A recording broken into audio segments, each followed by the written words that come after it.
Elle concerne cette deuxième question. Samuel Gigot, notamment. Samuel Gigot, au vu du match, notamment qu'il a pu faire face au Shakhtar, et des prestations aussi sur les quelques rencontres précédentes qui n'étaient pas spécialement au rendez-vous. On pense aussi à son expulsion, notamment, récemment. Est-ce que vous pensez qu'il peut perdre sa place dans le 11 titulaire au profit de, par exemple, Bamo Meïté? Qu'est-ce que tu en penses, toi, Thomas? Écoute, c'est un cas particulier, je trouve, Samuel Gigot. C'est un cas particulier parce que. Alors, c'est important de le rappeler, on est quand même sur un joueur qui a été recruté gratuitement, Ouais. hein, qui a quand même, je trouve, un bon état d'esprit depuis le début qu'il est avec nous. Ça, pour moi, je n'ai rien à lui enlever par rapport à ça. À tel point d'ailleurs qu'il est capitaine depuis que Rongier est absent.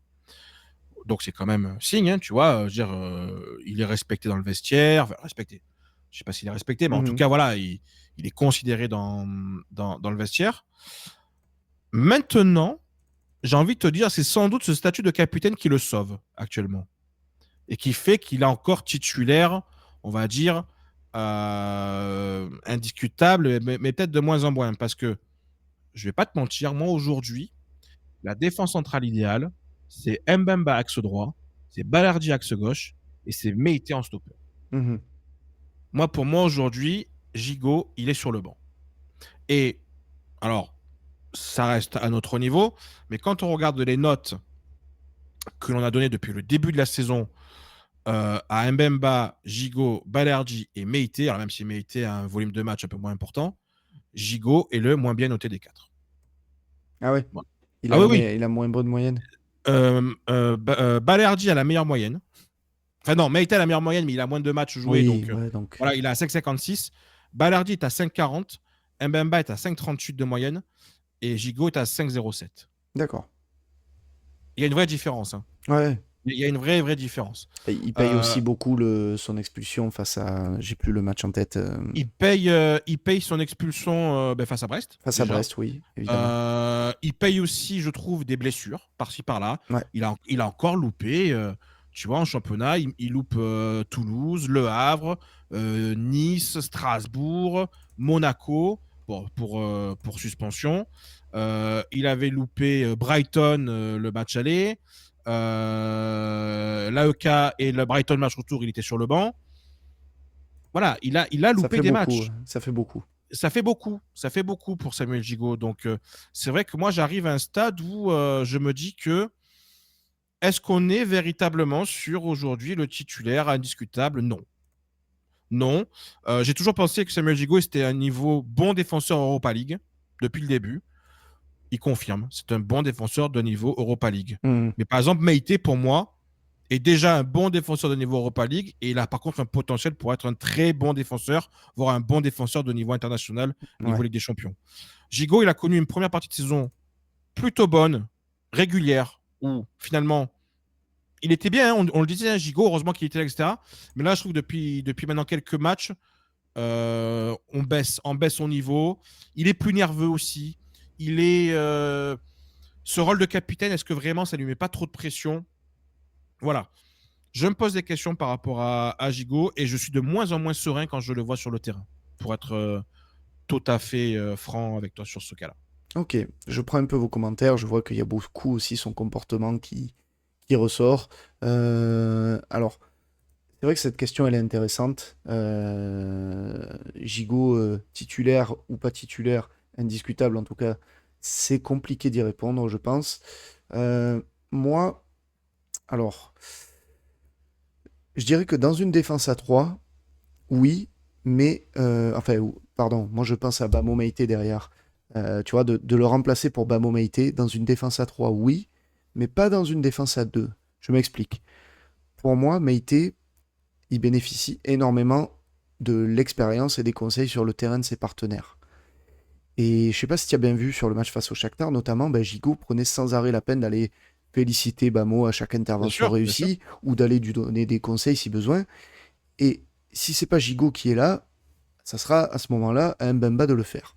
Donc dans une Ou à dé... Balardi. ou un Balerdi, mais Balerdi, je le vois moins faire ça encore, hein.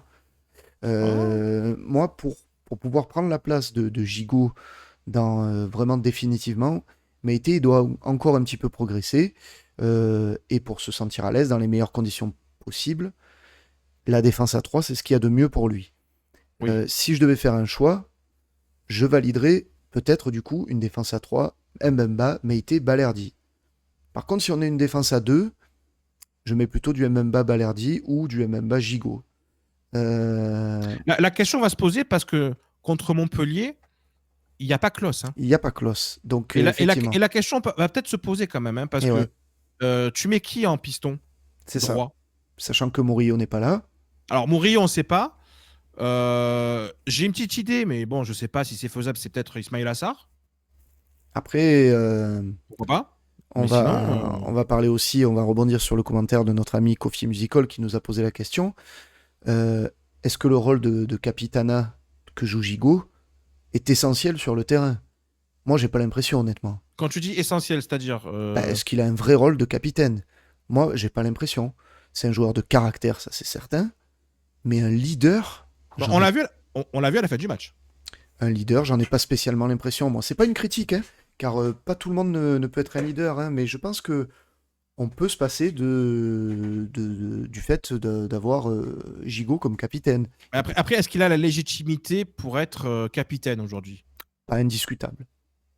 Il n'a pas la légitimité Non. indiscutable pour être capitaine. Un Kondogbia pourrait tout autant avoir le brassard pour moi. Et si par exemple on devait prendre un défenseur, moi je suis désolé, mais un Balerdi pour moi est plus légitime en tant que capitaine que Balerdi, Gigot. de plus en plus, ouais. De plus en plus. Je suis Voilà. carrément d'accord avec ça, ouais. Donc je sais pas si c'est vraiment lui rendre service que de lui donner ce capitana, parce que ça lui rajoute un truc, je Mhm. pense, supplémentaire. On le sent de toute façon, hein.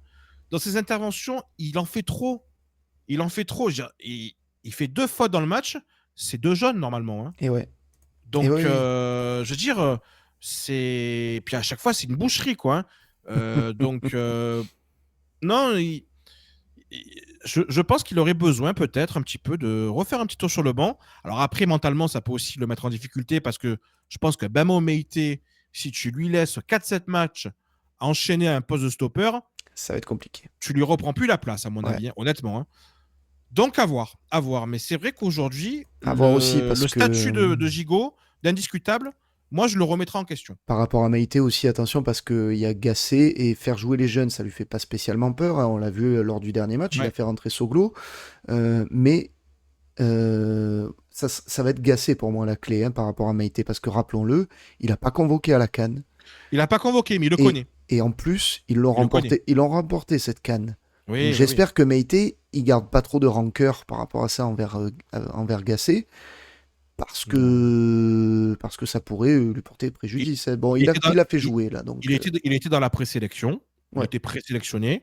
Après, c'est un jeune joueur c'est un jeune qui, joueur. au moment de la CAN, n'était pas titulaire avec nous. Elle n'est pas scandaleuse, la non-sélection de Meite à la CAN. Non, Et mais de ce que j'ai je compris, il pense. s'attendait quand même à y aller. D'accord, mais ça, j'ai pas vu. Donc, ça, j'ai pas vu de déclaration de sa part le disant. Mais par contre, là où pour moi c'est un avantage, c'est que Gasset le connaît. Parce que automatiquement, il s'est concentré sur le potentiel de Meite, sur ses matchs, sur ce qu'il a pu faire à Lorient auparavant. Mhm.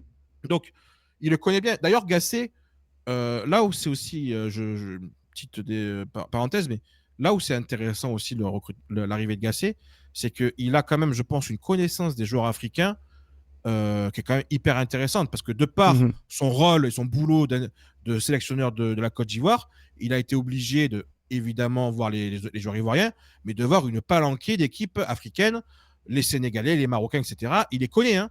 Donc, je pense que tu vois, il y a ça aussi. Et on a quand même, je crois, plus de 10 internationaux africains dans l'équipe. Ouais. Donc, c'est aussi un point intéressant.